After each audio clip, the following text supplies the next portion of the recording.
d'abord, moi je souhaite vivement remercier l'ensemble de notre personnel voilà, pour sa mobilisation, hein, parce que passer à 100% en travail à domicile, ce n'était simple pour personne.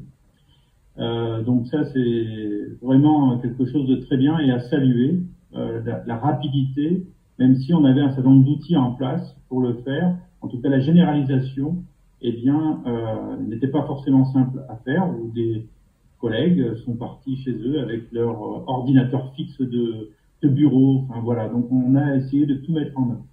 On a vu qu'on y arrivait plutôt bien parce qu'on était habitué avec des gens qui étaient déjà en télétravail et on a su le mettre en œuvre très rapidement. Et là aussi, je le redis, véritablement avec l'engagement de nos personnels. Le sujet qui a été le plus compliqué a été une formation 100% à distance.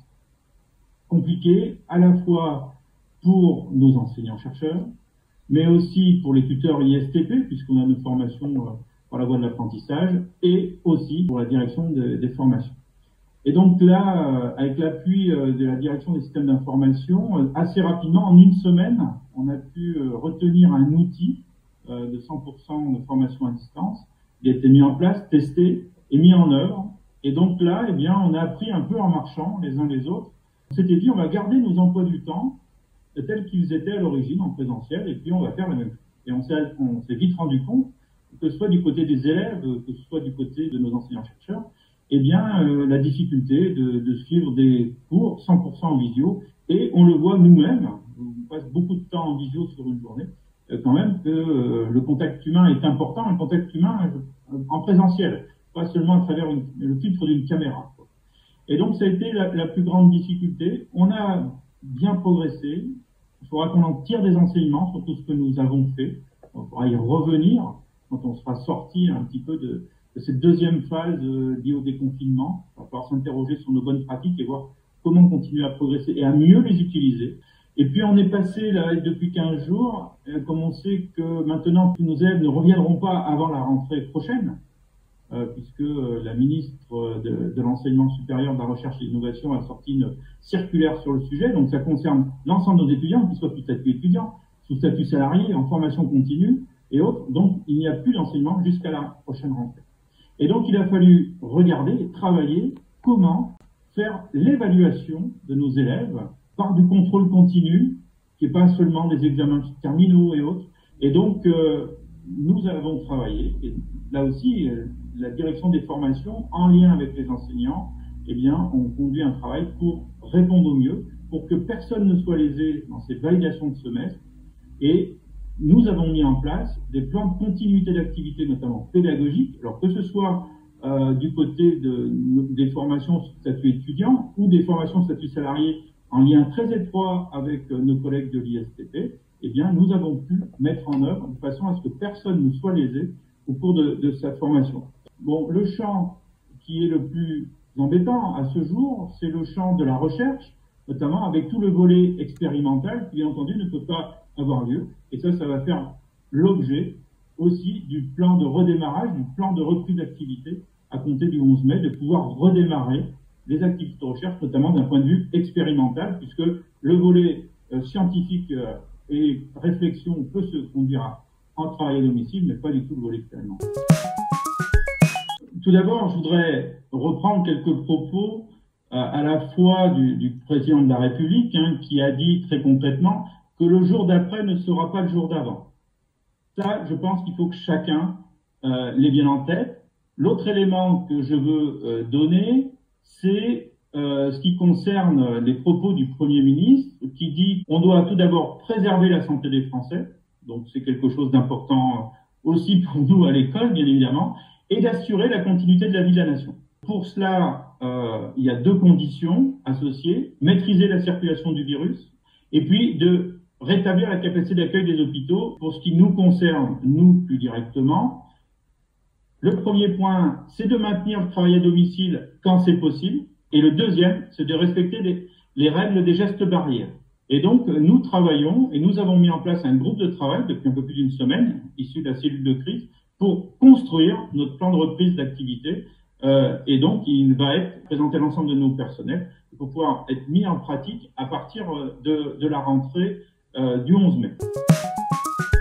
Les principes de base, c'est on veut maintenir la confiance, le climat de confiance entre les personnels, les managers et la direction. Et c'est pour ça qu'on a associé pas mal de personnes, qu'on a dialogué sur un certain nombre de choses, qu'on a su écouter les gens, prendre en compte les remarques des uns des autres pour essayer de co-construire.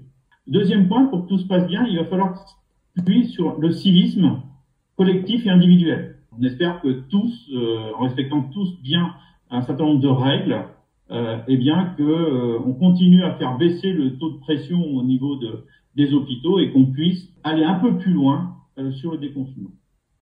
Au niveau de l'école, nous allons limiter sur les 15 premiers jours le taux de venue à l'école entre 10 et 20% des personnes. Il faut qu'on regarde qui doit venir être présent sur le site pour travailler. Nous avons échangé au niveau de la cellule de crise, mais aussi du comité de direction, pour établir des plannings. Et il faut aussi travailler et regarder la notion de travailleurs isolés. Donc, il y a différentes contraintes qu'il faut que l'on mène de front sur le sujet. J'évoque aussi le personnel Armin, parce que le personnel Armin a été mis en chômage technique. Donc, il est important que nous, on redémarre l'activité de recherche, notamment expérimentale, pour que les salariés Armin puissent reprendre une activité à 100% et être payés à 100%. Il y a bien entendu le respect des gestes barrières, donc tout un tas de mesures qui seront explicitées sur le sujet dans les jours à venir. Eh bien, nous en avons pris une, nous, en disant que le port du masque était obligatoire pendant toute la présence à l'école, y compris dans son bureau. Les différentes analyses que l'on peut avoir montrent que si tout le monde portait un masque, on parle de masque grand public, eh bien, déjà, on pourrait limiter grandement la diffusion du virus. Et donc, au sein de l'école, nous obligeons le port du masque. Qui dit obligation du port du masque, dit fourniture de masque. Depuis 15 jours, nous avons commandé au niveau local, dans la Loire, des masques, grand public, et donc nous avons été livrés, nous allons pouvoir en fournir dès lundi. Si d'aventure nous n'en avions pas assez, nous avons des masques chirurgicaux, jetables. Donc ça, c'est quelque chose d'assez contraignant. Moi, j'ai commencé à prendre l'habitude de le porter, et ceux qui travaillent dans le milieu hospitalier sont habitués, nous beaucoup moins. Donc, il faut prendre l'habitude de porter ces masques-là. On a défini les conditions, c'est 4 heures. Les masques lavables, il y a des conditions de lavage, enfin tout ça est défini, a été étudié, et on est très heureux d'avoir pu être fournis en masques par des fournisseurs locaux en plus. Et puis on va mettre du gel hydroalcoolique, et on a acheté tout ça sur nos deux territoires d'appartenance, que ce soit au niveau des Bouches-du-Rhône ou de la Loire, et donc on est assez fiers d'avoir pu faire fonctionner des entreprises locales pour un certain nombre d'investissements pour respecter ces gestes barrières. Nous allons donc étudier tout cela de façon pragmatique, voilà, et progressive. On a décidé de fonctionner par quinzaine pour regarder ce qui se passe, voir aussi l'actualité nationale, voir si on va un peu plus loin. Et on s'est mis un peu un objectif de dire au 15 juin, on pourrait peut-être être à 50% en présentiel. Tout ça dépend bien entendu des conditions sanitaires nationales. Nous sommes un établissement public et je considère que nous avons l'obligation d'aider au redémarrage de l'économie.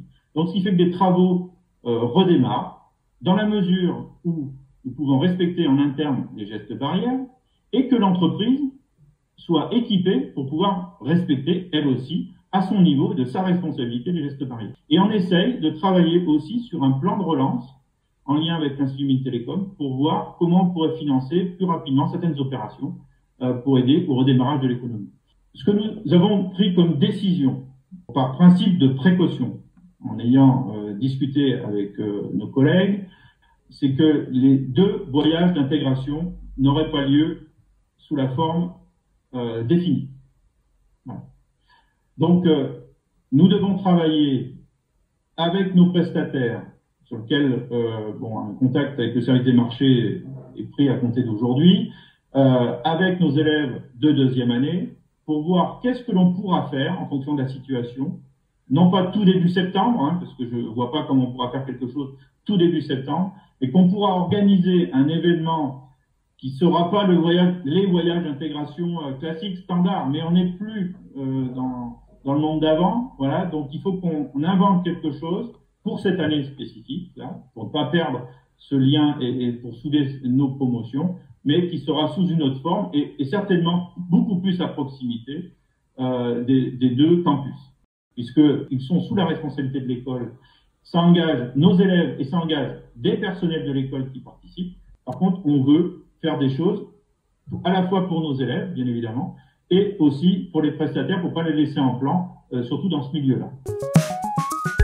On a des éléments qu'on ne sait pas traiter à ce jour, comme la restauration, le réfectoire, globalement. Donc on a décidé de le fermer, pour commencer, et d'autoriser par mesure dérogatoire au règlement intérieur de déjeuner dans son bureau, ou, s'il fait beau, dehors, en respectant les gestes barrières. Donc c'est vraiment du parler vrai que je dis, où on essaye véritablement de bien travailler sur un certain nombre de sujets qui sont loin d'être simples, soulèvent des inquiétudes auprès d'un certain nombre de personnes. Donc on sait qu'on a les mêmes interrogations pour le retour au travail à l'école. On a pris pour nous l'ensemble des protections en allant au-delà des recommandations nationales et nous sommes équipés pour pouvoir le faire. 15-20% de présence les 15 premiers jours, c'est pas énormément de personnes, donc on va bien savoir le gérer. Beaucoup de gens ont bien travaillé, le groupe de travail et puis tous les acteurs en lien avec le CHCCT ont apporté pas mal d'éléments et on a recueilli beaucoup d'informations sur le plan national, échangé au sein de l'Institut Mines-Télécom, mais aussi avec mes homologues directeurs d'école d'ingénieurs de Lyon, avec qui on a pris l'habitude de bien travailler ensemble pour voir quels étaient les échanges des bonnes pratiques. Et ainsi de suite. Tout ne sera pas parfait le 11 mai, c'est pour ça qu'on veut véritablement que ce soit progressif et très pragmatique et qu'on fait appel au collectif pour nous soutenir et voir comment on peut progresser ensemble. Mais en tout cas, on essaye de voir comment on peut faire pour bien faire. Et on sera à l'écoute de toutes les remarques des uns et des autres pour voir comment améliorer. Je préfère qu'on ferme un peu plus les choses pour les détendre en fonction de l'actualité nationale et de ce qui se passe dans la maison, plutôt que d'avoir à refermer, c'est toujours plus compliqué.